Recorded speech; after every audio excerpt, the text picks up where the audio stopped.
Olá pessoal, sejam bem-vindos a mais um vídeo e hoje eu trouxe um estudo de caso para vocês, né? Por que o meu sistema solar off-grid não funciona direito? Eu peguei um estudo de caso da Dona Maria, uma cliente nossa, que comprou algumas placas em 2014 e de um mês mais ou menos para cá, ela vem conversando com a gente por que o sistema dela não funciona direito. Então vamos entender o que tem a ver o sistema da Dona Maria com a questão do dimensionamento no sistema off-grid. Se você gostou desse tema, tá curioso, fica comigo até o final desse vídeo. Deixa o seu like, se inscreve no canal e ativa o sininho para receber as notificações de novos conteúdos e bora lá falar sobre o caso da Dona Maria.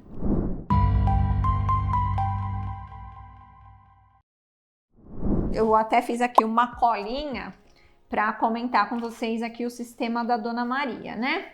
A Dona Maria, em 2014, para ser mais exata no mês 8, ela fez uma compra com a gente de 6 painéis solares de 235 watts, 60 células, tá? Não foi uma compra consultiva, ou seja, não foi uma compra que foi debatido o dimensionamento, nada. Foi uma compra simples. Quero 6 placas de 235. Ok, fizemos a cotação, despachamos para a cliente, né? Passado diversos anos, né? Estamos em 2023. Em dezembro, essa cliente entrou em contato com a gente, fazendo uma consulta de que se era possível que as 6 placas dela estivessem dando problema, né? E isso nos chamou bastante atenção, porque não é uma coisa comum de se acontecer.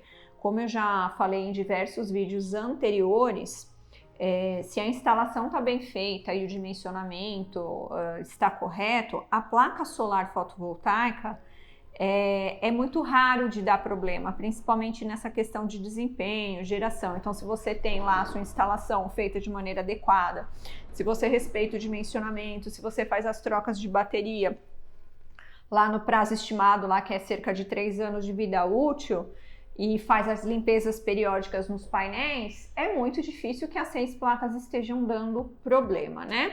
E aí entra realmente aquela parte de relacionamento com o cliente, que muitas vezes o cliente interpreta como burocrática, né? Que é onde a gente faz o papel do advogado do diabo, de perguntar como que é a instalação, como que foi feita, qual que é o consumo. E isso requer paciência, tempo e dedicação. Mas, para que tenhamos sucesso na vida, a gente precisa ter todas essas características, né? A gente precisa ter todas essas qualidades, né? E, graças a Deus, Dona Maria é uma pessoa bem paciente, né? E queria resolver o problema dela, conseguiu passar para a gente todas as informações. Então, vamos lá. Dona Maria comprou conosco 6 placas de 235 watts.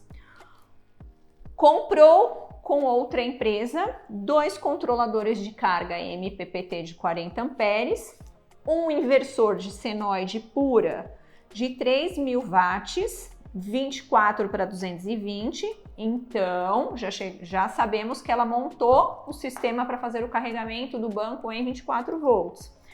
E comprou apenas 2 baterias de 240 ampere-hora.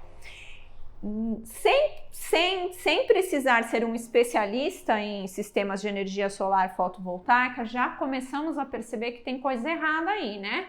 Se nós temos um sistema com 6 placas e 2 baterias, eu já começo a perceber que a minha armazenagem está muito pequena.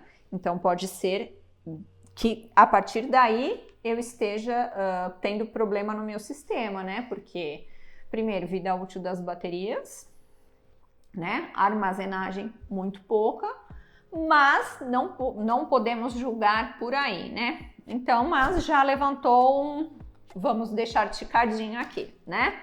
Dona Maria, a senhora projetou esse sistema para usar o quê? Geladeira, né? De 310 litros, 17 lâmpadas de 12 watts, 5 lâmpadas de 15 watts, modem, aparelho de som e raramente uma máquina de lavar e um forno daqueles de resistência. A partir daí já comecei a perceber que precisávamos analisar o dimensionamento e que estava aí porque que o sistema dela não funcionava adequadamente, né? Então, 2 baterias para atender toda essa carga de consumo é um reservatório muito pequeno.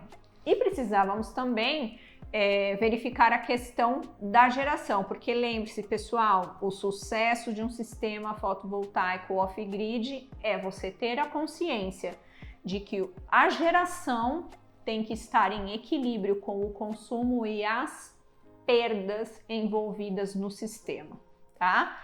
E, logicamente, todas as premissas que também estão lá, né? Qualidade de instalação, manutenção, troca de baterias, tudo isso, né?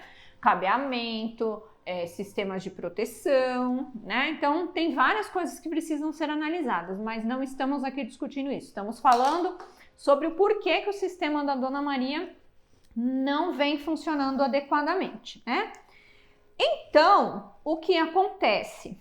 Né? Nós mostramos para ela, levantamos com ela todos os consumos dessas cargas e pedimos para que ela estimasse quanto que ela utilizaria se o sistema funcionasse, porque ela alegou que desde que ela instalou lá em 2014, o sistema, ela nunca conseguiu tocar tudo que ela queria tocar no sistema, né? O sistema nunca forneceu para ela a energia necessária para que ela alimentasse os equipamentos, malemar para as lâmpadas, né? E ela estava muito chateada com isso, né? E aí ela acabou culpando a geração das placas, né? Pedimos para que ela realizasse os testes das placas, mas até o momento ela não realizou, mas depois de um bate-papo e de conversar com ela sobre algumas coisas que nós estamos discutindo aqui, ela chegou à conclusão que ela acha que realmente as placas estejam funcionando de fato e que o resto do sistema é que está mal dimensionado, né? E aí nós chegamos a essa conclusão também baseado na demanda de consumo dela, né? E aí, o que foi conversado com a Dona Maria? Primeira coisa, nós recomendamos, quando o cliente é leigo, que quando você tem um sistema grande como esse, que é mais fácil subdividir os sistemas. Por quê?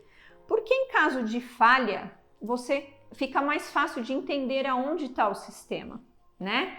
Segundo ponto, como ela quer fazer a configuração do sistema, né? Ela vai manter esse sistema em 24 volts, ela quer fazer pequenos sistemas em 12 volts, o que é melhor em termos de configuração?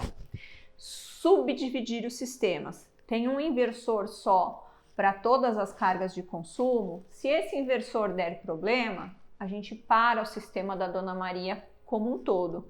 Então, o que a gente recomendou? Como ela está desacreditada no sistema, a gente recomendou para que ela realmente subdividisse. Então, fizesse um sistema só para essa geladeira, um outro sistema para a parte das lâmpadas, modem e aparelho de som, e um sistema, mesmo que ela só use esporadicamente, um sistema separado para máquina e forno. Mas isso, gente, é uma opinião minha, tá? Então isso é muito pessoal. Tem empresas que gostam de fazer o sistema grande e fica bem feito, né? Com todas as proteções, com tudo direitinho. Nós, analisando o caso específico dela, achamos por bem, para facilitar o entendimento dela quando tiver um problema ou se tiver um problema quando ela revisar esse sistema, ter pequenos sistemas menores, porque em caso de falha é fácil de identificar aonde está a falha. Ah, Alessandra, mas sai mais caro. Gente, lembra de uma coisa, sempre falo isso para vocês. Às vezes o barato sai caro. Então, às vezes, essa diferença de valor, quando você consegue identificar ali pontualmente o problema, ela acaba se pagando do que de repente você ficar sem energia e sem saber por onde começar a ver onde está o problema, tá? Então, chegamos à conclusão, no caso da Dona Maria, que além do banco de baterias dela estar super subdimensionado, ainda faltavam placas o suficiente, né, painéis solares o suficiente para tocar todas as demandas que ela aspirava, vamos dizer assim, né? Ah, mas aí ela perde tudo, Alessandra? Não, nós fizemos realmente o levantamento de tudo que ela tinha. Aquelas baterias provavelmente já estavam condenadas, né? Porque afinal de contas, baterias desde 2014, né? E na verdade, se ela aumentar, mesmo que ela aumente esse banco de baterias, não há recomendação de colocar baterias novas com baterias usadas. E redesenhamos para ela como sugestão como que a gente indicaria, como que a gente... qual seria a nossa sugestão de sistema para ela, né? Primeiramente, a gente recomendou que ela verificasse com o técnico dela, né, com a pessoa que fez a instalação, ou que ela procurasse uma empresa de engenharia, né, para fazer esse projetinho. Mas em termos de verificação de equipamentos, que é o que compete a nós, baseados no consumo, a gente deu alguns aconselhamentos para ela, né, que era separar realmente esses 3 sistemas, calculando aí a autonomia do sistema, garantindo mais ou menos dentro do dimensionamento e que ela respeite esse dimensionamento que ela passou para a gente, os consumos, né, o tempo de uso de cada equipamento, desde que ela respeite. Nós fizemos um cálculo de banco de baterias respeitando a autonomia e também garantindo uma vida útil adequada para a bateria. Logicamente, já calculamos a geração dos painéis considerando já praticamente 10 anos de vida útil do painel, né? Porque a gente sempre fala, não posso considerar mais que esse painel gera 235 watts. Como ele tem 10 anos já de utilização, a gente já tem que jogar aquelas perdas que o painel vai tendo ao longo da sua vida útil, né?